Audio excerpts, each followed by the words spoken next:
my favorite presentations to give are the ones where we actually have young people on stage or they're in the audience and I get to talk to them afterwards.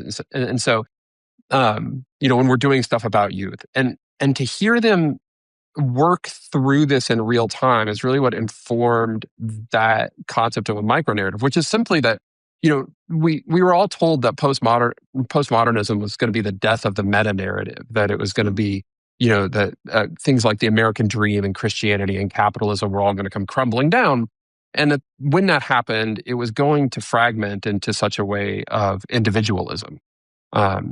If you're like a super nerd and a little bit older, you might remember Sheilaism from Robert Bellah way back from the late 70s, early 80s, whenever he wrote that book.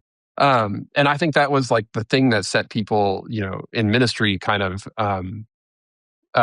most in a tizzy. And like the most pearl clutching and hand wringing that you can do is this idea that people are going to have their own individual forms of faith or Christianity if they even subscribe to that.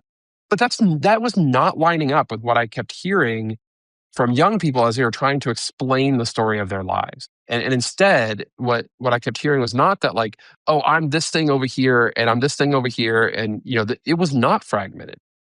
Instead, they were trying to work out in every day, like all of these consistencies and inconsistencies and these incongruities and these things that fit and don't fit, and then trying to stitch them together in a way that they can live with fidelity. And let me be real concrete about that. So the questions become things like, how can I, say that I care about the environment and order all of this stuff on Amazon that comes to my house in cardboard, all the time?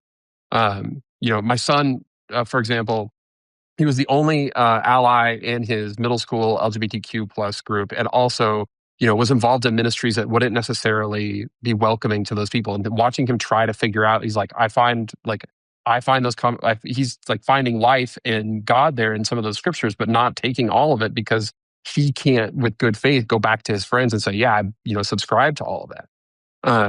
And so seeing them try to stitch all of these things together made me understand like, oh, one of the roles of us as adults is to maybe pick up this Catholic concept of accompaniment and like, how do you help them stitch together these micro narratives? Because we know what they're not going to do. They're not going to pick up your faith or your belief system or your values wholesale and just say, okay, sign me up. Like, I think those eras have passed, right?